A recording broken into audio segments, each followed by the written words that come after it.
मौलाना मोहम्मद तेरे नस्ले पाक में है बच्चा बच्चा नूर का तो है आईने नूर तेरा सब घराना नूर का अल्लाहुम्मा सल्ली अला सय्यिदिना मौलाना मुहम्मद वाला आली सय्यिदिना मौलाना मुहम्मद दकिते दकिते জীবন গেল পাইনা পনার দর্শন শাফিউল মুজনবিন নবী গো পাইনা আপনাই কোন কারণ আল্লাহুম্মা সাল্লি আলা سيدنا مولانا محمد وعلى آل سيدنا محمد يا محمد مصطفى يا نور खुदा দেখা দাও দয়া করে প্রাণের নবীজি ডাকিয়া আপনার কাছে নাও আল্লাহুম্মা সাল্লি আলা سيدنا مولانا محمد وعلى آل سيدنا صلاة يا رسول الله عليكم سلام يا حبيب الله عليكم सबक तुझसे पाते हैं सब पाने वाले मेरा दिल भी समका दे समकाने वाले सलात या रसूल अल्लाह अलैकुम सलाम या हबीब अल्लाह तू जिंदा है वल्लाह तू जिंदा है वल्लाह मेरे चश्मे आलम से सब जाने वाले सलात या रसूल अल्लाह अलैकुम सलाम या हबीब अल्लाह अलैकुम ला इलाहा इल्लल्लाह ला इलाहा इल्लल्लाह ला इलाहा इल्लल्लाह ला इलाहा इल्लल्लाह ला इलाहा इल्लल्लाह सुबहानल्लाह अल्हम्दुलिल्लाह ला इलाहा इल्लल्लाह सुबहानल्लाह अल्हम्दुलिल्लाह ला इलाहा इल्लल्लाह सुबहानल्लाह अल्हम्दुलिल्लाह ला इलाहा इल्लल्लाह या रहमान या अल्लाह ইয়া রহিম ইয়া আল্লাহ ইয়া রহমান ইয়া আল্লাহ ইয়া রহিম ইয়া আল্লাহ ইয়া করিম ইয়া আল্লাহ লা ইলাহা ইল্লাল্লাহ সুবহানাল্লাহ আলহামদুলিল্লাহ লা ইলাহা ইয়া গফুর ইয়া আল্লাহ ইয়া গফার ইয়া আল্লাহ ইয়া গফুর ইয়া আল্লাহ ইয়া গফার ইয়া আল্লাহ ইয়া সত্তার ইয়া আল্লাহ লা ইলাহা ইল্লাল্লাহ সুবহানাল্লাহ আলহামদুলিল্লাহ লা ইলাহা ইল্লাল্লাহ হাসবি রাব্বি জাল্লাল্লাহ মা ফি কলবি গায়রুল্লাহ নূর মুহাম্মদ সাল্লাল্লাহ লা ইলাহা ইল্লাল্লাহ সুবহানাল্লাহ আলহামদুলিল্লাহ লা ইলাহা ইল্লাল্লাহ হাসবি রাব্বি জাল্লাল্লাহ মা ফি কলবি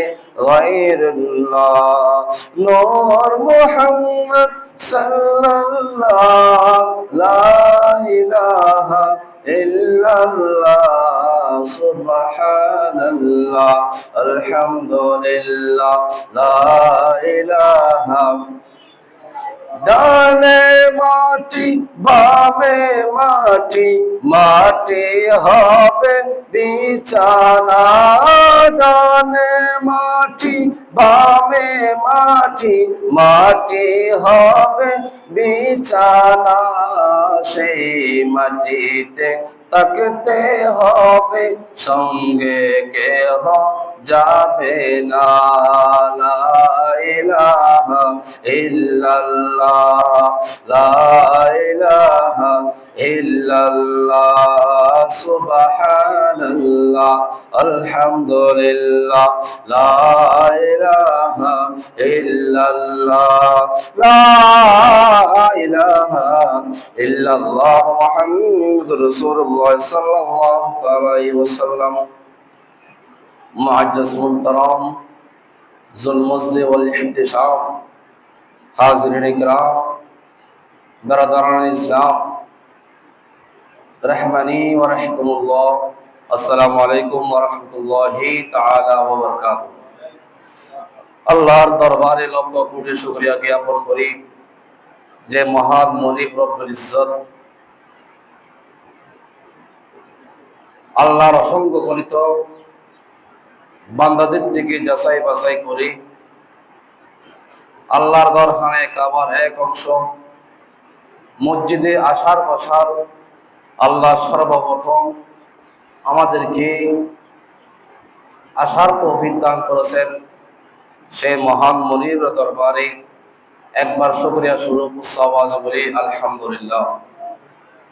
দুরুদুল হাদিয়া নজরানা পেশ করছি সরওয়ারে কায়নাত ফখরে মুজিসাত নবী রহমতুল লিল আলামিন দু জাহানে বাদশা নবী কামলি ওয়ালা নবী সাবায়াদের কান্দার নবী উম্মতের কান্দার নবী ইমামুল আম্বিয়া ইমামুল মুরসালিন ইমামুল জাদ্দিল হাসান ওয়াল হুসাইন রাদিয়াল্লাহু তাআলা আনহুমা আফতাব নবুওয়া শাহিন শাহি রিসালা হুজুর আকরাম নূর মুজাসসাম নূর আলা নূর হযরত মুহাম্মদ মুস্তাফা আহমদ মুজতবা সাল্লাল্লাহু আলাইহি ওয়াসাল্লাম নূরানি কদমে লক্ষ কোটি বেহুদ বেশুমার দরুদের হাদিয়া নজরানা পেশ করছি যে নবী না হলে আসমান জমিন লৌহ কলম চন্দ্র সূর্য আমি আপনি আল্লাহ পাক রব্বুল আলামিন কিছুই সৃষ্টি করতাম না সেই মহান রাসূলের দরবারে দরুদের হাদিয়া নজরানা পেশ করছি যে নবী উম্মতি গুনাহগারের জন্য রব্বে হাবলি উম্মতি উম্মতি বলে কোন শনাক্ত করার জমিনে মদিনাতুল মুনাওয়ারায় রোজা পাকে বসে বসে উম্মতে মুহাম্মদের জন্য তিনি সর্বদা আল্লাহর কাছে দোয়া মাগফিরাত আমাদের জন্য করে থাকেন। সেই রাসূলের দরবারে লক্ষ কোটি দুরূদের হাদিয়া নজরানা পেশ করছি। সম্মানিত হাজিরিন, সম্মানিত মুসলিম কিরাম, আল্লাহ রাব্বুল আলামিন আমাদেরকে যে নির্দিষ্ট হায়াত, নির্দিষ্ট সময়, নির্দিষ্ট রিজিক যা দিয়েছেন সেগুলো নির্দিষ্ট সময়ের জন্য, সাময়িক সময়ের জন্য, অর্থাৎ এই দুনিয়ার জমিন ক্ষণস্থায়ী জমিন, এখানে চিরস্থায়ী জমিন নয়। চিরস্থায়ী হবে কবর জগৎ, হাসর, ফুলসিরাত। দুনিয়া আল্লাহ পাক রব্বুল আলামিন পরীক্ষা করবার জন্য উম্মতে মুহাম্মদীদেরকে আল্লাহ পাক রব্বুল আলামিন পাঠিয়েছেন, বানিয়েছেন। যে প্রত্যেক উম্মতে মুহাম্মদের প্রত্যেক নিঃশ্বাসের হিসাব, প্রত্যেক কাজকর্মের হিসাব আল্লাহর দরবারে ফুঙ্গানো ভাবে কিয়ামতের ময়দানে, কিয়ামতের ভয়াবহ অবস্থার মধ্যে আল্লাহর দরবারে সে হায়াত যেটুকু আল্লাহ আমাকে আপনাকে দিয়েছেন, সে হায়াতের হিসাব দিয়ে সেখান থেকে আমরা প্রত্যাবর্তন করতে পারবো। কেউ বা হিসাব না দিয়ে এক বিন্দু বার আমরা সাম্য যেতে পারবো না, পিছনেও আসতে পারবো না। আল্লাহ যতটুকু হায়াত আমাকে আপনাকে দিয়েছেন ততটুকু হায়াতের জিন্দিগিটার হিসাব আল্লাহর দরবারে অবশ্যই দিতেই হবে।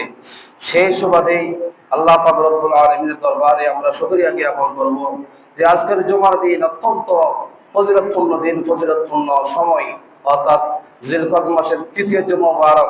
এইভাবে আমাদের থেকে হায়াত সময় চলে যাবে, যেহেতু জিলকদ মাসের শেষের দিকে, এরপর জিলহজ মাস, তার মানে হজ্জের মাস, এগুলাও চলে যাবে। এভাবে মহরম মাস শুরু হবে। এভাবে আমাদের থেকে হায়াত চলে যাচ্ছে, ফিরে যাচ্ছে, সময় যাচ্ছে। কিন্তু সময়ের এক মিনিটের সময়ও, এক সেকেন্ডের সময়ও যারা গুনাহগার উম্মত, যারা রাসূল পাকের উম্মত দাবি করে, তাদের জন্য এক সেকেন্ডও অনেক দামি। একটু জোরে বলুন সুবহানাল্লাহ। কারণ প্রত্যেক সেকেন্ডের হিসাব, প্রত্যেক সময়ের হিসাব আল্লাহর দরবারে দিতেই হবে।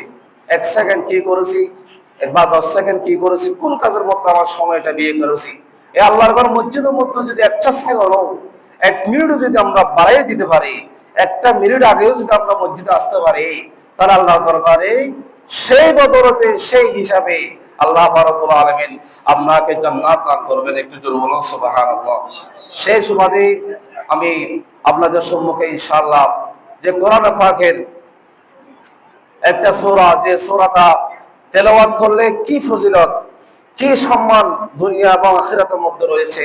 আল্লাহ রাব্বুল আলামিন পবিত্র কোরআন পাকে আল্লাহ 114টা সূরা আল্লাহ নাযিল করেছেন। তার মধ্যে অন্যতম একটা সূরা, যখন আমি যে সূরাটা যখন তেলাওয়াত করি, যখন আমি আমার সামনে সে সূরাটা যখন রাখি, তখন দেখতে পাই আল্লাহ রাব্বুল আলামিন যে দুনিয়ার মধ্যে আল্লাহ যে কত মহান, আল্লাহ যে মানুষকে সৃষ্টি করে তিনি কতই মহান হয়েছেন। এবং আল্লাহর এত বড় একটা আসমান, এত বড় জমিন, আল্লাহ রব্বুল আলামিন একটা ফুটা ছাড়া, একটা ছিদ্র ছাড়া, একটা কুড়ি ছাড়া যে আসমানকে আল্লাহ রব্বুল আলামিন এভাবে আমাদের জন্য, আল্লাহর নিদর্শন দেখবার জন্য, আল্লাহর কুদরত দেখবার জন্য যেভাবে আমাদের সম্মুখ আল্লাহ তুলে ধরেছেন। আল্লাহর আসমান, যে আসমান তক্তা করে, স্তর করে প্রায় 7 আসমান আল্লাহ সৃষ্টি করেছেন। একটু জোরে বলুন সুবহানাল্লাহ। যে আল্লাহ যে মহান, আল্লাহ যে বড়ত্ব, এটা দেখবার জন্য আল্লাহ রাব্বুল আলামিন আমাদের সম্মুখে এই পৃথিবীটা, এই দুনিয়াটা একটা কোণাবিহীন, একটা ছিদ্রবিহীন, কোনো ত্রুটিবিহীন আল্লাহ রাব্বুল আলামিন আসমানকে সৃষ্টি করেছেন। একটু জোরে বলুন সুবহানাল্লাহ। সেই কথাগুলা আল্লাহ রাব্বুল আলামিন, আল্লাহ যে বড়ত্ব, মহত্ব, সেই কথাগুলা আল্লাহ রাব্বুল আলামিন সূরা মুলুকের মধ্যে আল্লাহ পাক রব্বুল আলামিন নিজেই ঘোষণা করেছেন। একটু জোরে বলুন সুবহানাল্লাহ। 29 পারায় যে সূরা মুলুক, যে সূরাটা তেলাওয়াত করলে কি ফজিলত হয়, এটার ধারাবাহিক আলোচনা ইনশাআল্লাহ আপনাদের সম্মুখে আমি প্রথম এক আয়াত থেকে প্রায় ষষ্ঠ আয়াত পর্যন্ত আমাদের সম্মুখে আমি ইনশাআল্লাহ ধারাবাহিক আমি তাফসীর আপনাদেরকে শোনাবো, একটু শ্রবণ করবেন, মনোযোগ দিবেন। এগুলা নিজেও শ্রবণ করে আপনারা নিজেও আমল করব, এবং আমাদের মা বোন যারা আছেন, ফরাদান হোসেন মা বোন যারা, আমি গুনাহগারে ওয়াজ শ্রবণ করার জন্য ওযু কালাম করে কাজকর্ম সেরে যারা মা বোন যারা আপনার এলাকার মধ্যে মা বোন যারা ওয়াজ শুনছে শোনার জন্য যারা আগ্রহী হয়ে বসে থাকেন, মা বোন নেককার ফরাদান হোসেন মা বোন, তারাও শ্রবণ করবেন, তারাও আমল করার জন্য চেষ্টা করবেন। যেহেতু আমরা প্রত্যেকেই কোনো না কোনো ঘরের মধ্যে আমরা কোরআন পাকের তেলাওয়াত করি, ও কতগুলা ঘর এমনই ঘর আছে সে ঘর আসলে ঘর নয়, কবর হয়ে যায়। একটু জোরে বলুন না নাউজুবিল্লাহ। রাসূল করিম সাল্লাল্লাহু আলাইহি ওয়াসাল্লাম বলতেছেন, ঘর কখন কবর হয়? ঘর কবর হয় তখনই যখন যে ঘরের মধ্যে কোনো কোরআন পাকের তেলাওয়াত হয় না, যে ঘরের মধ্যে তাসবিহ তাহলিল হয় না, যে ঘরের মধ্যে সব সময় গান বাজানা সুর দুসুর আলোচনা হয়, গান বাজানা জানাবে বিচারা কথাবার্তা চলে, সেই ঘর আসলে ঘর নয়, সেই ঘর অন্ধকার কবরের মতো। একটু জোরে বলুন না নাউজুবিল্লাহ। ঘর ঘর হয় কখন? ঘর হয় যখন যে ঘরের মধ্যে কোরআন তেলাওয়াত হয়, তাসবিহ তাহলিল হয়, দরুদ শরীফ হয়, নফল নামাজ ইবাদত বন্দেগী হয়, সেই ঘর আসলে ঘর। যে আপনি বলবেন হুজুর আমার ঘরের মধ্যে অনেক সদস্য আছে, এই ঘর কেন ঘর হবে না? ঘর তখনই ঘর হয় যখন কোরআন পাকের তেলাওয়াত হয়, যখন নামাজই হয়, মা বোন নামাজ পড়ে। এমনকি আমরা সুন্নত নামাজ ঘরের মধ্যে পড়ে, বাকি নামাজটা মসজিদে পড়ার জন্য রাসূল পাকের একটা সুন্নত হচ্ছে সেটাই। বাকি সুন্নত গুলো আমরা ঘরের মধ্যে পড়ে আসি, এমনকি ওযু কালাম মারিয়ে আমরা ফরজ নামাজের জন্য মসজিদের মধ্যে আসা, এটা হচ্ছে রাসূল পাকের অন্যতম একটা সুন্নত। একটু জোরে বলুন সুবহানাল্লাহ। কারণ তখন সুন্নত ঘরে পড়ে আসলে সেই ঘর আর ঘর, সেই ঘর আর কবর হচ্ছে না, ঘর ঘর হয়ে হবে। এমনকি প্রত্যেক কদমে নামাজের মধ্যে যখন সম্মুখীন যখন হবেন, নামাজে যখন আসবেন, প্রত্যেক কদমে আল্লাহ পাক রব্বুল আলামিন আপনার একটা গুনাহ মাফ করে দিবেন, একটা সওয়াব আপনার তালিকার মধ্যে লিপিবদ্ধ করে দিবেন, একটা মর্যাদা আল্লাহ পাক রব্বুল আলামিন আপনার আমলনামার মধ্যে লিপিবদ্ধ করে দিবেন। একটু জোরে বলুন সুবহানাল্লাহ। সেই জুমাবার আজকের জুমা, অত্যন্ত ভাগ্যবান যারা আমরা যারা উপস্থিত হতে পেরেছি। অসংখ্য মানুষ এখনো কর্মরত বসবাস করে, এখনো মসজিদের মধ্যে আসার সুযোগ তার হচ্ছে না, হয়তো তার খুশ নসিব নয়, বদনসিব। অনেকেই অসুস্থতার কারণে মসজিদে আসতে পারে নাই। সেই জন্য আল্লাহ দরবারে আমরা শুকরিয়া জ্ঞাপন করব যে আল্লাহর ঘর মসজিদে, বাড়ি থেকে মসজিদে আসার আল্লাহ আমাদের সুযোগ দিয়েছেন, হাঁটার সুযোগ দিয়েছেন, দেখার সুযোগ দিয়েছেন, ধরার সুযোগ দিয়েছেন, সমস্ত কিছু আল্লাহ দরবারে আমরা শুকরিয়া জ্ঞাপন করি আলহামদুলিল্লাহ। কারণ যারা আসতে পারে নাই তাদেরকেও আমরা দোয়া করবো, তারা যেন বা জমাতে পাঁচ ওয়াক্ত নামাজ যেন আদায় করতে পারে, পুরা সুস্থ শরীর নিয়ে, সুস্থ দেহ নিয়ে আল্লাহর ঘর মসজিদে আসার বসার আল্লাহ প্রত্যেকে তৌফিক দান করেন, সকল বড় আমিন। সেই সুবাদে আপনাদের সম্মুখে আমি সূরা মুলুকের 1 থেকে 6 নম্বর আয়াতে কারিমা আপনাদেরকে একটু শোনাবো, একটু মনোযোগ দিবেন। যে সূরা নাজিল করার প্রেক্ষাপট আল্লাহ পাক রব্বুল আলামিন একটা সূরা নাজিল করার কয়েকটা কারণ থাকে, এমনি একটা সূরা আল্লাহ পাক নাজিল করে নাই। তাহলে 29 পারার মতো সূরা মুলুক আল্লাহ নাজিল করে। আল্লাহ যে মহান, আল্লাহ যে বড়ত্ব, এই পৃথিবীটা আসমান একটা কুটি ছাড়া, কোন একটা কিছু ছাড়া আল্লাহ যে এত বিশাল আসমানকে আল্লাহ তক্তা করে পাক করে দাবা তাকে 7 আসমান আল্লাহ সৃষ্টি করেছেন উম্মত মুহাম্মদকে দেখার জন্য। আল্লাহ যে মহান, আল্লাহ যে একজন আছেন সেটা দেখার জন্য। একটু জোরে বলুন সুবহানাল্লাহ। সেজন্য আল্লাহ পাক রব্বুল আলামিন সূরা মুলুকের মধ্যে ইনার পরিচয় দিচ্ছেন। সূরা মুলুক এটা এমন একটা সূরা যে হাদিসে অসংখ্য সিয়াসিকদার প্রায় কিতাবের মধ্যে এসেছে, এমনকি ইমাম তিরমিজি সহ, আবু দাউদ সহ, নাসাই, ইবনে মাজাহ সহ অনেকেই হাদিস রিওয়ায়াত করতেছেন। তারা বলতেছেন হযরতে আবু হুরায়রা রাদিয়াল্লাহু তাআলা থেকে বর্ণিত আছে যে রাসূল করিম সাল্লাল্লাহু আলাইহি ওয়াসাল্লাম ইরশাদ করেছেন, এই কোরআন কারীমের মধ্যে এমন একটা সূরা আছে যে সূরা 1 আয়াত থেকে 30 আয়াত পর্যন্ত, সূরা মুলুক। একটু জোরে বলুন সুবহানাল্লাহ। রাসূল করিম সাল্লাল্লাহু আলাইহি ওয়াসাল্লাম বলতেছেন এই সূরা প্রথম আয়াত থেকে, সূরা মুলুকের প্রথম আয়াত থেকে 30 আয়াত পর্যন্ত যে কেউ এই সূরা যদি পড়ে, আল্লাহ রাব্বুল আলামিনের দরবারে ওই বান্দার জন্য এই সূরা মুলুক আল্লাহর কাছে এমন ভাবে তওবা করে, এমন ভাবে ইস্তিগফার করে, যতক্ষণ পর্যন্ত আল্লাহ রাব্বুল আলামিন ওই বান্দাকে ক্ষমা করবে না, ততক্ষণ পর্যন্ত সূরা মুলুক ওই বান্দার পক্ষে হয়ে ক্ষমা চাইতে থাকে। একটু জোরে বলুন সুবহানাল্লাহ। সূরা কেন আল্লাহর দরবারে ক্ষমা চাইবে? মানুষ ক্ষমা চাই, এখন সূরা মুলুক ক্ষমা চাইবে আপনার পক্ষ হয়ে। কারণ যে সূরা মুলুক এশার নামাজের পর আমরা কি করি, বেশিরভাগ তেলাওয়াত করি। যে সূরা মুলুক তেলাওয়াত করে যদি কেউ ঘুমায়, কেউ যদি মৃত্যুবরণ করে, তার জন্য সরাসরি জান্নাত আলা মাকাম আল্লাহ দান করবেন। একটু জোরে বলুন সুবহানাল্লাহ।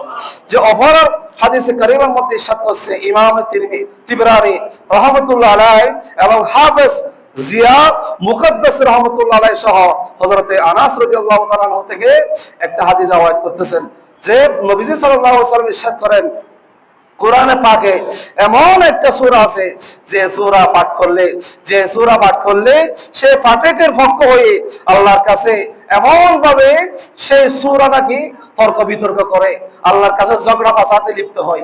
একটু জোরে বলুন সুবহানাল্লাহ। যতক্ষণ পর্যন্ত আল্লাহ পাক রব্বুল আলামিন ওই বান্দাকে যিনি সূরা মুলুক তেলাওয়াত করেছেন ওনাকে যতক্ষণ পর্যন্ত আল্লাহ রাব্বুল আলামিন জান্নাত দান করবে না, ততক্ষণ পর্যন্ত ওই সূরা মুলুক আল্লাহর কাছে তর্ক বিতর্ক করবে, আল্লাহর কাছে ঝগড়া করবে। একটু জোরে বলুন সুবহানাল্লাহ।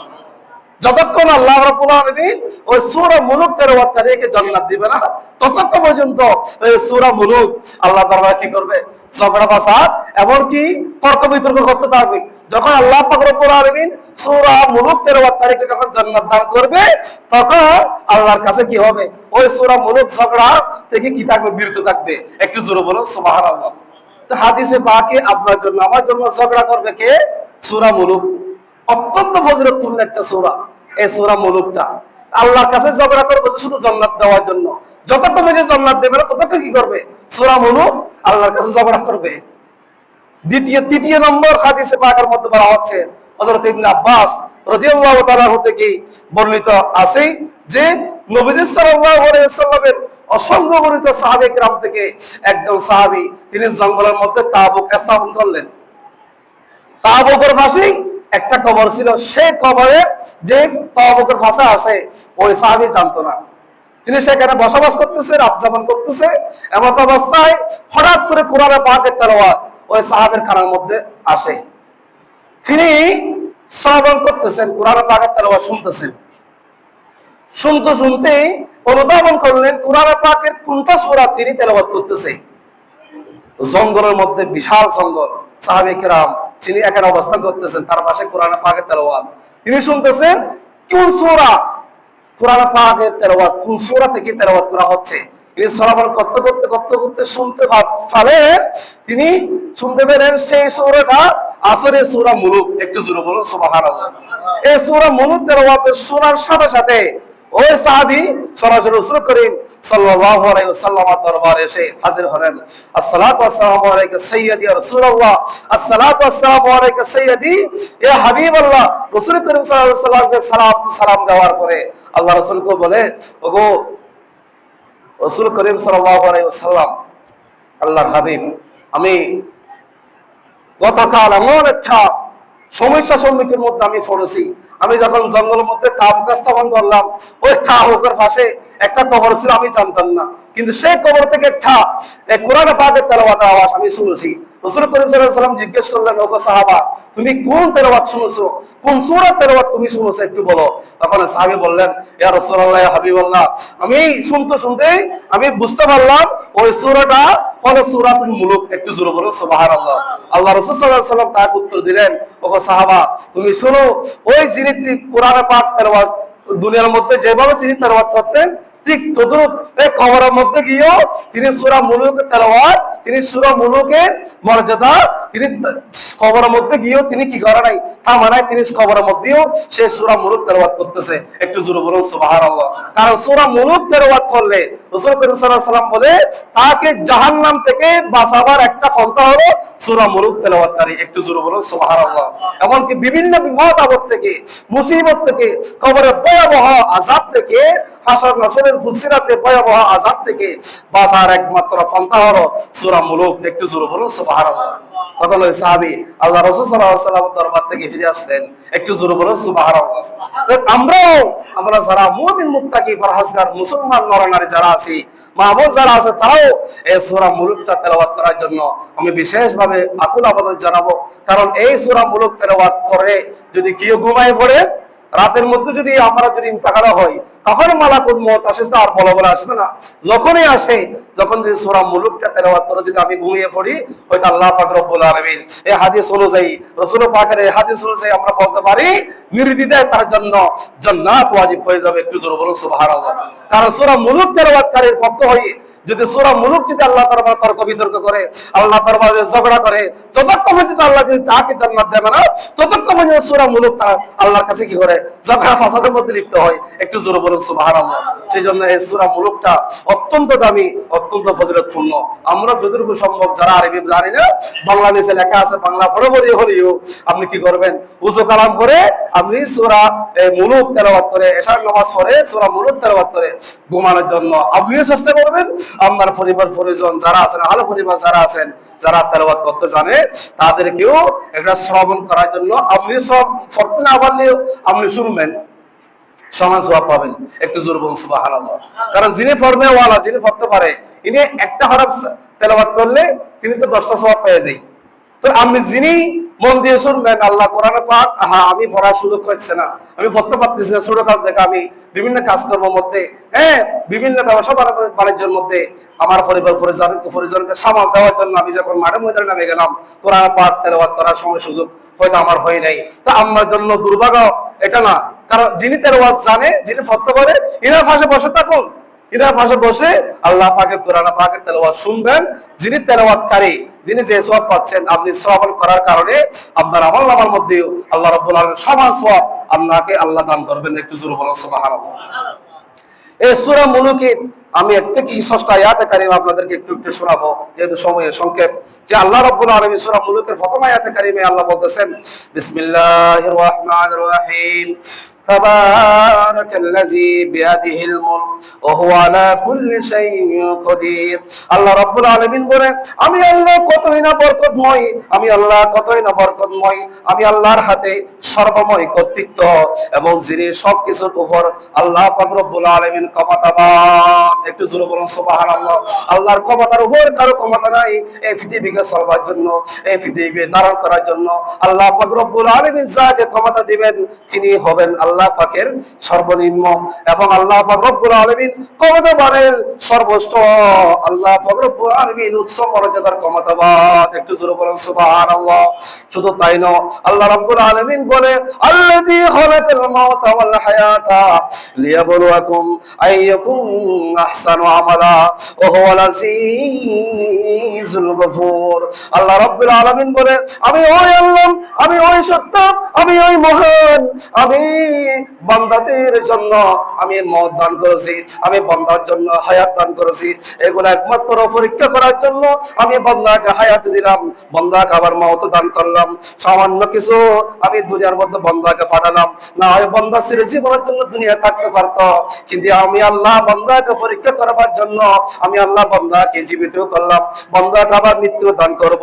এমনকি আইয়ুকুম আহসানু আমালা, এমনকি তোমাদের মধ্যে আমার বান্দার মধ্যে কোন ব্যক্তি কে বেশি আল্লাহ পাক রব্বুল আলামিনের ইবাদত বندگی করে, কোন ব্যক্তি আমি আল্লাহর দরবারে বেশি পরহেজগার দাবি করে, কোন ব্যক্তি আমার সোয়ারে অনেক কাজ ভালো কাজ কোন ব্যক্তি করে, এটা দেখার জন্য আমি আল্লাহ বান্দাকে হায়াত সৃষ্টি করলাম, বান্দার জন্য মওত সৃষ্টি করলাম। শুধু তাই নয়, ওহুল আজিজুল গফুর, আর আমি আল্লাহ পরাক্রমশালী, অধিক ক্ষমতাবান, অধিক ক্ষমতাবান, এমনকি অধিক গফুর। আল্লাহ পাক রব্বুল আলামিন বান্দার সমস্ত গুনাহ আল্লাহ কি করে দেন, ক্ষমা করে দেন। একটু জোরে বলুন সুবহানাল্লাহ। আল্লাহ পাক রব্বুল আলামিনের একটা নাম গফুর। সেই জন্য সেই গফুর নামের সাদাকায় আল্লাহর দরবারে আমরা উসিলা দিয়ে দোয়া করি, আল্লাহ তোমার নাম তো গফুর, আল্লাহ তুমি চাইলে আমার গুনাহ ক্ষমা করতে পারো, আল্লাহ তুমি চাইলে আমার গুনাহ মুহূর্তের মধ্যে ক্ষমা করতে পারো। আল্লাহ আমি সেই গুনার মধ্যে পা দেব না, সেই গুনার মধ্যে আমি নিমজ্জিত হব না, যে গুনার মধ্যে পা দিয়ে তুমি এবং তোমার রাসূল নাপুস হয়েছে, আল্লাহ আমি সেই কাজ করব না বলে তোমার দরবারে আমি ফরিয়াদ, তোমার দরবারে আমি দোয়া করি, তোমার দরবারে আমি মাগফিরাত কামনা করি। আল্লাহ তোমার রহমত আশা আমি চাই, আল্লাহ তুমি আমার সমস্ত গুনাহ আল্লাহ ক্ষমা করে দাও। এভাবে যখন বান্দা যখন দোয়া করে, আল্লাহর কাছে যখন দোয়া করে, আল্লাহ পাক রব্বুল আলামিন বান্দাকে ক্ষমা করে ছাড়েন। একটু জোরে বলুন সুবহানাল্লাহ। সেই ক্ষমা আমার জন্য আপনার জন্য অপেক্ষা করতেছে, কিন্তু আমরা ক্ষমা চাইতে জানি কিন্তু গুনাহ করতে জানি, ক্ষমা চাইতে জানি না।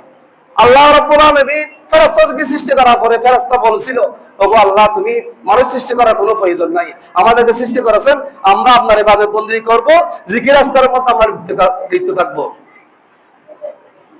আল্লাহ রাব্বুল আলামিন বলে, ওগো ফেরেশতারা, তোমরা সেটা বুঝবে না, লা তাকুরু মা লা তাআলামু, আর আমি আল্লাহ যেটা জানি সেটা তোমরা ফেরেশতা জানবে না। কারণ তোমাদের জন্য আমি নির্দিষ্ট করে প্রত্যেকের জন্য একটা একটা কাজ মধ্যে আমি নিবেদিত করেছি। প্রত্যেকটা যিনি বৃষ্টি নাজিল করবে তার জন্য শুধু বৃষ্টি নাজিল করবে, আর যিনি রোদ দিবেন তিনি শুধু রোদের ব্যবস্থা করবে, যিনি আহারের ব্যবস্থা করবে তিনি শুধু আহারের ব্যবস্থা। এভাবে প্রত্যেক ফেরেশতার জন্য একটা একটা কাজ আমি নির্দিষ্ট করে দিয়েছি। কিন্তু আমার বান্দারা অনেক কাজকর্ম করবে, নামাজও পড়বে, তারা গুনাহ করবে, ক্ষমাও চাইবে, কারণ আমি আল্লাহর নামটা গফুর গফফার সাত্তার, দোষও গোপন রাখবে। বান্দা যখন কারো দোষ গোপন রাখে, আল্লাহ রাব্বুল আলামিন কিয়ামতের ময়দানে নাকি আমার দোষও আপনার দোষও নাকি গোপন রাখবে। একটু জোরে বলুন সুবহানাল্লাহ। সেজন্য আল্লাহর নাম সাত্তার দিয়েছে। মিনাল্লাহর নামের মধ্যে সাত্তার একটা আছে। এই বান্দার দোষ গোপন রাখা মানে তো আল্লাহও আপনার দোষ গোপন রাখবে। আমি কি গুনাহ করেছি, কি ভালো আমল নেক কাজ করেছে, সেটা আল্লাহ দরবারে লিপিবদ্ধ হচ্ছে কি হচ্ছে না। দায়িত্ববান ফেরেশতাও দেখতেছে, আল্লাহও সরাসরি দেখতেছে। সেই জন্য এদিকে সজাগ থাকবেন। এমনকি আল্লাহ যে গফুর গফফার, এটা নিয়ে আল্লাহর দরবারে ক্ষমা চাইবেন, মাগফিরাত চাইবেন, আল্লাহ অবশ্যই আপনাকে ক্ষমা করবেন। একটু জোরে বলুন সুবহানাল্লাহ। তৃতীয় নম্বর আয়াতে কারিমা আল্লাহ বলতেছেন, আল্লাযী খালাকা সাবআ সামাওয়াতি তিবাকা, ওগো আমার বান্দারা শুনো শুনো, আমি আল্লাহ রাব্বুল আলামিন আসমানকে সৃষ্টি করলাম, 7 আসমান। কয় আসমান? 7 আসমান। এক আসমানের থেকে আরেক আসমানে যেতে সময় লাগে 50,000 বছর রাস্তা। যে আসমান আমরা দেখি প্রথম আসমান, দ্বিতীয় আসমানে যাওয়ার কোনো ক্ষমতা, কোনো কুদরত আল্লাহ কাউকে দান করে নাই। এমনকি বৈজ্ঞানিক পর্যন্ত প্রথম আসমানে যেতে পারে, তারা দেখার জন্য। দ্বিতীয় আসমান, চতুর্থ আসমান, চতুর্থ আসমান, ষষ্ঠ আসমান, সপ্তম আসমানে যাওয়ার ক্ষমতা তাদের কারণে একমাত্র ক্ষমতা দিয়েছেন আমার রাসূল সাল্লাল্লাহু আলাইহি ওয়াসাল্লামকে। একটু জোরে বলুন সুবহানাল্লাহ। রাসূল করিম সাল্লাল্লাহু আলাইহি ওয়াসাল্লামের জন্য একটা মেহরাজ রোজের মধ্যে 7 আসমান বেদ করে সরাসরি লামাকা খোদাই জগতের মধ্যে গিয়ে আরশ মহল্লায় যিনি ফাকারা খাওয়া খাওয়াইনি আও আদানা, আল্লাহ রাসূল সাল্লাল্লাহু আলাইহি ওয়াসাল্লাম আল্লাহর কাছে এক বিগত, তার থেকে আরো কাছে সরাসরি আল্লাহর দিদার লাভ করেছেন। একটু জোরে বলুন সুবহানাল্লাহ। এদিকে মুসা করিমুল্লাহ আল্লাহর সাথে দেখা সাক্ষাৎ করার জন্য আকুল আবেদন জানাইছেন। মুসা করিমুল্লাহ আল্লাহ রাব্বুল আলামিন 70,000 ফেরেশতা বের করে মুসা করিমুল্লাহর সাথে দেখা করার জন্য মাত্র একটু ফরদা তুললেন, সাথে সাথে মুসা করিমুল্লাহ বেহুশ হয়ে গেল। পুর পাহাড় জলে পড়ে ছাই হয়ে গেল। এমনকি সুরমা আমরা ব্যবহার করি, যে সুরমা ছাই হয়ে গেল পুরা পাহাড় জলে। সেই দিকে রাসূল করিম সাল্লাল্লাহু আলাইহি ওয়াসাল্লাম আল্লাহর দরবারে সরাসরি দিদার লাভ করেছেন। একটু জোরে বলুন সুবহানাল্লাহ। সেজন্য এই আসমানকে আল্লাহ পাক রব্বুল আলামিন স্তরে স্তরে ভাগ করে 7 আসমান আল্লাহ সৃষ্টি করলেন। এমনকি বলা হলো মা তারা ফি খালকির রহমান মিন তাফাবুত, আর আমি আল্লাহর দয়াময় সৃষ্টিতে তুমি কোনো ত্রুটি, এমনকি কোনো কিছু সমস্যা সম্মুখীন তুমি আকাশের মধ্যে দেখতে পাও। আমি যে আল্লাহ জমিন সৃষ্টি করলাম, তুমি কি সেই আকাশের মধ্যে তাকাইলে তুমি কি সেই আকারে কোনো ত্রুটি, কোনো বিচ্যুতি, কোনো ফাটা, কোনো ছিদ্র তুমি কি দেখতে পাও? একটু জোরে বলুন সুবহানাল্লাহ।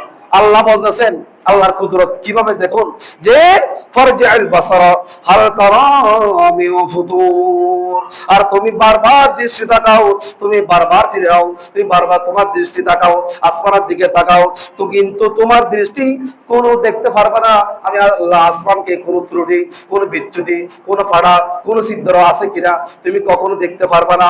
তোমার জেল বাসারা কারলাতানিয়া করিবে, অথবা তুমি বারবার দৃষ্টি তাকাও, তুমি বারবার দৃষ্টি দাও। এখানে আল্লাহ পাকের একটা কুদরত, তুমি বারবার দৃষ্টি দিও, তাকাও আসমানের দিকে, তোমার দৃষ্টি দুইটা যতটুকু আছে, যতটুকু সম্ভব তুমি দৃষ্টি দেখাই থাকো, তুমি দৃষ্টি দিতে থাকো, তুমি বারবার দৃষ্টি তাকাও, কিন্তু ইলাইকাল বাসারা খাসিয়াও ওহু হাসির, আর তোমার দৃষ্টি ব্যর্থ হয়ে তোমার দৃষ্টি ব্যাক আসবে, ফিরে আসবে।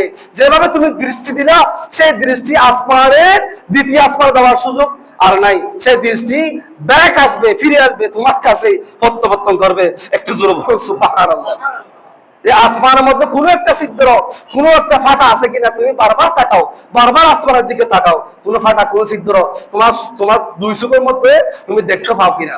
কিন্তু ব্যর্থ হয়ে ওই চোখ আর বার তোমার দিকে প্রত্যাবর্তন করবে, ফিরে আসবে। কোন ছিদ্র, কোন ফাটা তুমি আসমানের মধ্যে দেখবে না। যে আসমানকে আমি সমানভাবে আমি আল্লাহ সৃষ্টি করেছি। একটু জোরে বলুন সুবহানাল্লাহ।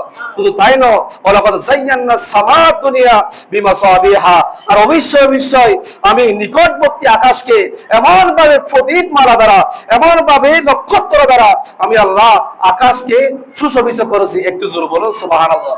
প্রত্যেক নক্ষত্র এমনকি ওয়াজআলনাহা রুজুমান লিশ-শায়াতিন ওয়া আতাদনা লাহুম আযাবাস সাঈদ। আর আমি নক্ষত্রকে এমন ভাবে সাজিয়েছি, আসমানকে এমন ভাবে সাজিয়েছি নক্ষত্রের মাধ্যমে, যে পুরা রাত যে কত সুন্দর মিট মিট আলো জ্বলতেছে, নক্ষত্রকে সাজিয়েছি। নক্ষত্রের মাধ্যমে আকাশকে আমি আল্লাহ সাজিয়েছি। এটা আল্লাহর কুদরত। আল্লাহর কি সে কুদরত দেখেই তুমি কখনো তুমি তাকাতে পারবে, সৌন্দর্য উপভোগ করতে পারবে। কোন সৌন্দর্য কিন্তু আমি আল্লাহর শেষ নাই। একটু জোরে বলুন সুবহানাল্লাহ। যে নক্ষত্র, শুধু তাই না, আল্লাহ রাব্বুল আলামিন বলে ওয়াজআলনাহা রুজুমান লিশ-শায়াতিন, সেই নক্ষত্রকে আমি আল্লাহ শয়তানের জন্য এক একটা নক্ষত্র এক একটা তীর বানিয়েছি। একটু জোরে বলুন সুবহানাল্লাহ। শয়তান নাকি বলে, শয়তান নাকি আল্লাহর কুদরত শোনার জন্য, আল্লাহ পাকের গোপন তত্ত্ব শ্রবণ করার জন্য, গোপন তত্ত্ব দেখার জন্য শয়তান নাকি আসমান বেদ করে আল্লাহর কাছে চলে যেতে চাই। একটু জোরে বলুন নাউজুবিল্লাহ।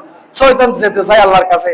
তা আল্লাহ পাক রব্বুল আলামিন অবশেষেই ওই কি বলে নক্ষত্রকে, তারা কাকে বলে, ওই শয়তানকে কি করার জন্য, নিক্ষিপ্ত করার জন্য। একটু জোরে বলুন সুবহানাল্লাহ। মাঝে মাঝে তারকা যখন দেখাবেন, কতক্ষণ তাকাবে থাকবেন, দেখবেন আমরা ছোটকালে বেশিরভাগ দেখতাম এগুলা, কিন্তু হাদিসে বাগে শুনি নাই। এই সরাসরি কালকে যখন সূরা এই মুলুক যখন আমি তেলাওয়াত করতেছি, যে দেখতেছি অত্যন্ত ফজিলতুল্লাহ একটা সূরা, তখন দেখতে পাই আসলে আমরা ছোটকালে বলতাম এ শয়তানকে ফাতর মারতেছে, শয়তানকে ফাতর মারতেছে, এরকম দেখতাম। হঠাৎ করে একটা তারকা ছুড়ে আসতো, মনে হতো তারকাটা দুনিয়ার মধ্যে পড়ে যাচ্ছে আসমানের মধ্যে। আপনারা একটু তাকাই দেখলে তারকা যখন দেখবেন, রাতে মিট করবে, এগুলো যখন দেখবেন একটু তাকাই থাকবেন আসমানের দিকে, 5 মিনিট 10 মিনিট তাকাই থাকবেন, 2 মিনিট দেখবেন একটা তারকা হঠাৎ করে একটা তারকা মাঝে মধ্যে একটা তারকা কি করে একটু ছুড়ে আসে আসমানের থেকে নিচে নামে আসার মতো লাগে। কিন্তু এগুলাই ওই শয়তান যখন আল্লাহ কুদরত শোনার জন্য, আল্লাহ কুদরত দেখার জন্য যখন শয়তান যখন উপরোক্ত চায়, আল্লাহ পাক রব্বুল আলামিন ওই তার কাকে বলে, তাকে কি করার জন্য, বিক্ষিপ্ত করার জন্য ওই শয়তানকে আঘাত করে শয়তান আবার নেমে আসে। একটু জোরে বলুন সুবহানাল্লাহ। কত সুন্দর মহিমা আল্লাহ রাব্বুল আলামিন এই সূরাতুল এই মুলুকের মধ্যে আল্লাহ বর্ণনা দিচ্ছেন। সেই জন্য বলা হচ্ছে ওয়া তাদনা লাহুম আযাবাস সাঈদ। আর যারা ওই শয়তানের মত যারা অনুসরণ করে, আমি আল্লাহ তাদের জন্য, ওই শয়তানের জন্য আমি আল্লাহ জ্বলন্ত আগুনের শাস্তি তাদের জন্য আমি রেখেছি। একটু জোরে বলুন নাউজুবিল্লাহ। এই শয়তানের পথ মানে এখানে যারা 5 ওয়াক্ত নামাজ যারা আমরা পড়ি না, যারা সুদ ঘুষের মধ্যে এমন নিমজ্জিত, বর্তমান যুগ অত্যন্ত ফাসাদ সৃষ্টির যুগ, অত্যন্ত কঠিন যুগ চলতেছে এখন অবস্থা। আপনি বাড়া বললেই আপনার উপর আঘাত করতেছে, বাড়া বলতে পারবেন যত পুরো হাদিস শোনান না কেন। আমাদের উমাইরুজুর ক্লাস করার সময় একটা কথা বলেছিল, মানুষ তোমার কোরআন শ্রবণ হাদিস শ্রবণ শুনুক বা না শুনুক, তুমি সেটা শর্ত করবো, তুমি সেটা চালিয়ে যাও। মানে শুনুক বা না শুনুক, একদিন না একদিন হয়তো তাকে হাদিয়াত দান করবেন। একটু জোরে বলুন সুবহানাল্লাহ। তো এখনই আমরা দেখি যখন কিসসা কাহিনী, বিভিন্ন কথাবার্তা হাসে ঠাট্টার মধ্যে যখন ওয়াজ মাহফিল যখন আমরা এগুলো করে থাকি, তখন ওই বাইরা থাকে আমরা কি করি, বিশেষ করে তাদেরকে দাওয়াত দেওয়ার জন্য চেষ্টা করি। এগুলা নিজেও গুমরাই, যারা দাওয়াত দিয়েছেন তারাও গুমরাই হবে। কারণ ওয়াজ মানে এখন সময়ের মধ্যে চলে আসে, ওয়াজ মানে ওয়াজ নয়, ওয়াজ মানে আওয়াজ। ওয়াজ মানে আওয়াজ, একটা ওয়াজ আর একটা কি আওয়াজ। এখন আওয়াজ করলেই সেটা ভাইরাল হয়ে যায়। তো সেই দিক থেকে আমাকে আপনাকে সতর্ক থাকতে হবে। একটা কোরআনের আয়াত নাই, একটা হাদিসে পাকের তেলাওয়াত নাই, হাদিসে পাকও নাই, কোরআনে পাকের তেলাওয়াত নাই। তো আপনি শুধু তার ঠাট্টা মস্কারির মধ্যে পুরা 2 ঘন্টা 1 ঘন্টা 3 ঘন্টা ওয়াজ শ্রবণ করে 50,000 1 লক্ষ টাকা তাকে কষ্টের টাকাগুলো দিয়ে দিলেন। কিয়ামতের ময়দানে মসজিদ কমিটি সহ, মাদ্রাসা কমিটি সহ যারা মাহফিল পরিচালনা করতেছেন তারা সহ হতে বেঁচে যাবে। এতগুলো মানুষের টাকা আপনি হয়রানি করলেন। এই কোরআন হাদিসের শ্রবণ শোনার জন্য মানুষ শ্রোতা আসলো, কিন্তু এখানে দেখতেছে কিসসা কাহিনী, কোন কোরআন নাই, হাদিসও নাই। সেটা তো আসলে ওয়াজ নয়, সেটা হচ্ছে আওয়াজ। তা আপনি আওয়াজ শুনলে তো হবে না, ওয়াজ শুনতে সে ওয়াজ কানের মধ্যে শুনে একান দিয়ে বাইর করাও যাবে না, শুনে আমল করতে হবে, কানের ভিতরে রেখে দিতে হবে। নিজে আমল করবেন, অপরকে আমল করার জন্য চেষ্টা করবেন। এটা হচ্ছে কোরআন পাকের সর্বশেষ কথা, সেই দিকে আপনারা সজাগ থাকবেন। আর বিশেষ করে আমাদের মসজিদ মাদ্রাসা যেভাবে কাজকর্ম চলতেছে ইনশাআল্লাহ এভাবেই আপনারা হয়তো এক এক জোরের এক এক এই কাজকর্ম আল্লাহ রাব্বুল আলামিন যাকে কবুল করেছেন সেই ব্যক্তি মসজিদের মধ্যে বিশেষ করে দান করতে পারে। এখানে হয়তো আমাদের মসজিদের এই যে কি করেছেন আমাদের রাসূল করিম সাল্লাল্লাহু আলাইহি ওয়াসাল্লাম জামানা থেকে এই পর্যন্ত আমরা পর্যন্ত যারা সর্বশেষ উম্মত যারা এসেছে তারাও প্রত্যেকেই রাসূল করিম সাল্লাল্লাহু আলাইহি ওয়াসাল্লাম জামানা থেকে এ পর্যন্ত প্রত্যেকেই কি করতেন, মিম্বর ব্যবহার করতেন। এই মিম্বরটা রাসূল করিম সাল্লাল্লাহু আলাইহি ওয়াসাল্লামের জামানা থেকে এই পর্যন্ত এসেছে। একটু জোরে বলুন সুবহানাল্লাহ। তো এই মিম্বর যিনি দিয়েছেন তো তিনি আমাদের অত্যন্ত শ্রদ্ধাভাজন মোহাম্মদ সুমন ড্রাইভার ভাই আপনাদের এলাকার রৌনক।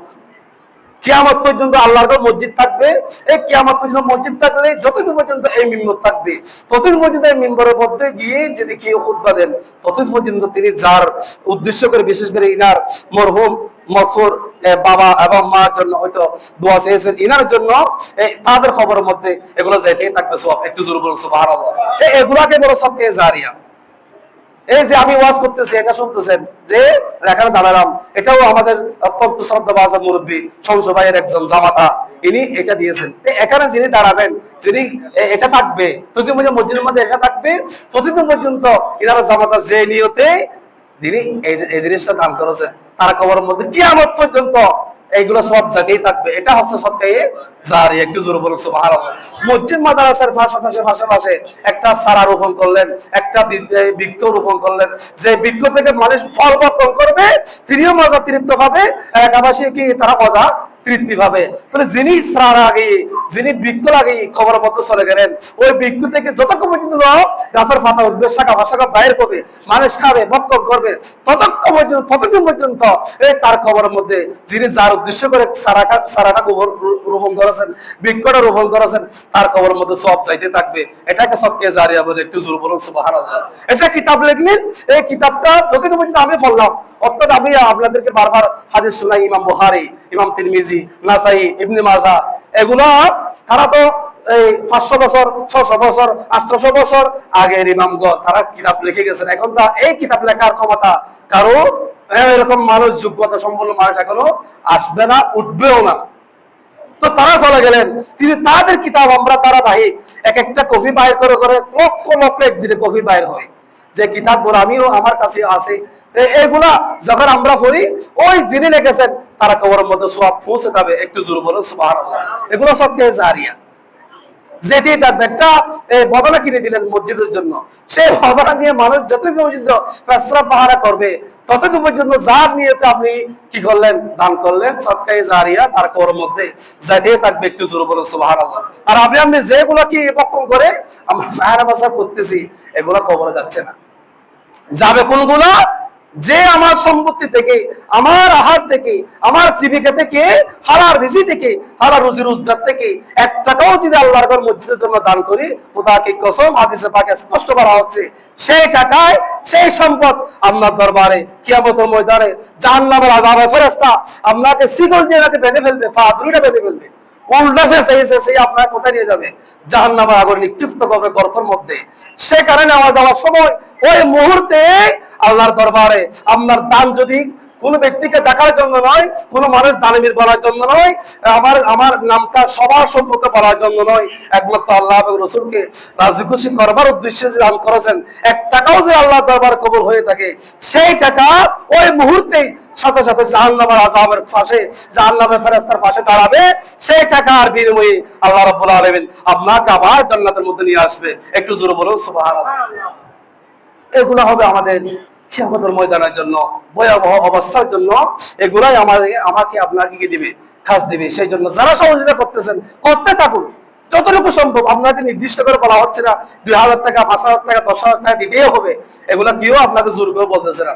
আমি বলতেছি মাত্র 15,000 টাকা তুলেন, 10,000 টাকা তুলেন, একটা কাজ চলে আসে মসজিদে, এই কাজের জন্য হয়তো আমরা বাজেট করি 50,000 10,000 20,000, হয়তো আরেকটা কাজ করবেন, এটাও কমিটির পক্ষ থেকে আমাকে বলা হবে 2 মাস পর একটা কাজ আপনাদেরকে প্রতি মাসে আমরা এগুলো তোলাও সম্ভব নয়। প্রতি মাসে মানুষের টাকা থাকে, এতটুকু টাকা, সেই জন্য 3 মাস 4 মাস পর একটা একটা কাজ আমরা মসজিদে, বিশেষ করে আমাদের এই মিনারের এই যে অভ্যন্তরীণ কাজগুলো আছে, টাইলসের ব্যবস্থা, আপনারাও যদি কেউ যদি পারেন ইনশাল্লাহ এই মিনারের ব্যবস্থা করার জন্য টাইলসের ব্যবস্থা, সিমেন্টের ব্যবস্থা, যতটুকু সম্ভব 1 বস্তা দেন, আপনার 5 বস্তা দিতে হবে এটা কোনো কথা নাই, যতটুকু সম্ভব আপনার রুজি রোজগার থেকে 10টা টাইলস দেন। টাইলসটা কিরকম দিবেন একটু দেখাশোনা তাদেরকে দেখে একটু বলে টাইলসটা কিরকম দিবেন, 1 বস্তা টাইলস দেন, 5টা টাইলস দেন, 10টা টাইলস দেন, এভাবে একটা দিদি দেখবেন আমাদের টাইলসও 2 বস্তা 1 বস্তা হয়ে যাবে, তখন কাজটা আস্তে আস্তে ধারাবাহিক হয়ে যাবে, চলে যাবে। সেই জন্য ওই মসজিদের দেখতেছেন বারান্দার মধ্যে যে দরজাটাও দিয়েছেন, ইনিও সমান ড্রাইভারের পক্ষ থেকে টাইলসের ব্যবস্থাও করেছেন ইনি, তো ইনি আবার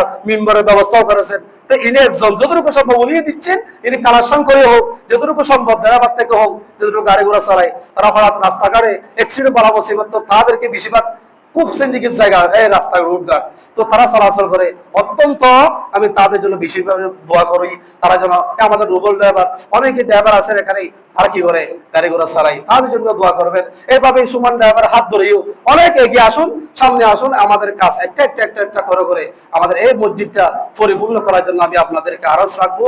যতটুকু সম্ভব আপনি নিজে না পারলেও বাইরে থেকে কালেকশন করে দামি দামি মানুষদের সাথে একটু কথাবার্তা বলে আমাদের মসজিদটা, এরকম মসজিদে থাকার কোন জায়গায় হয়তো এরকম মসজিদ নাই। আজকে 3 বছর 4 বছর আমরা দেওয়াল দিয়ে ঘিরে রাখলাম, অত্যন্ত অনেক কাজ করবো এখানে বাকি আছে। একটা জানালার ব্যবস্থা করেন, একটা গ্লাসের ব্যবস্থা করে দিবেন, 4-5 জন মিলে মিলে একটা গ্লাস হয়তো 10,000 টাকা, এর থেকে বেশি নেবে না, হয়তো 15-10 এতটুকুই নিবে, আমার ধারণা নাই, এই নিবি। তাহলে 3 জন মিলে যদি একটা জানালার ব্যবস্থা করতে পারেন, 4 জন মিলে মিলে একটা জানালার ব্যবস্থা, এভাবেই আল্লাহর ঘরের দিকে এগিয়ে আসতে হবে, কারণ এগুলোও তো কিয়ামতের ময়দানে এগুলো তো আপনার জন্য সুপারিশ করবেন। একটু জোরে বলুন সুবহানাল্লাহ। আল্লাহর সমস্ত দুনিয়া জগৎ সমস্ত কিছু ধ্বংস হয়ে যাবে, কিন্তু আল্লাহর মসজিদ কখনো ধ্বংস হবে না। এই মসজিদ আপনার জন্য সুপারিশ করবে। যতটুকু সিজদা দিয়েছেন, 1 বস্তা সিমেন্ট দিয়েছেন, 1 টাইক দিয়েছেন, তো ইটিও ওই সিমেন্টও ওই খঙ্করও আপনার জন্য আমার জন্য সুপারিশ করে করে আল্লাহ রাব্বুল আলামিনের জান্নাত দান করবেন। একটু জোরে বলুন সুবহানাল্লাহ। আল্লাহ রাব্বুল আলামিন আপনাকে আমাকে আল্লাহ রাব্বুল আলামিন এই যতটুকু আমরা দান করতেছি এই দানকে আল্লাহ কবুল করুক। ওমা তৌফিকি ইল্লা বিল্লাহ। আসসালামু আলাইকুম ওয়া রাহমাতুল্লাহি তাআলা ওয়া বারাকাতুহু। যারা সালাত কবরা জুমা সুন্নাত পড়েননি, সালাত কবরা জুমা সুন্নাত পড়েন।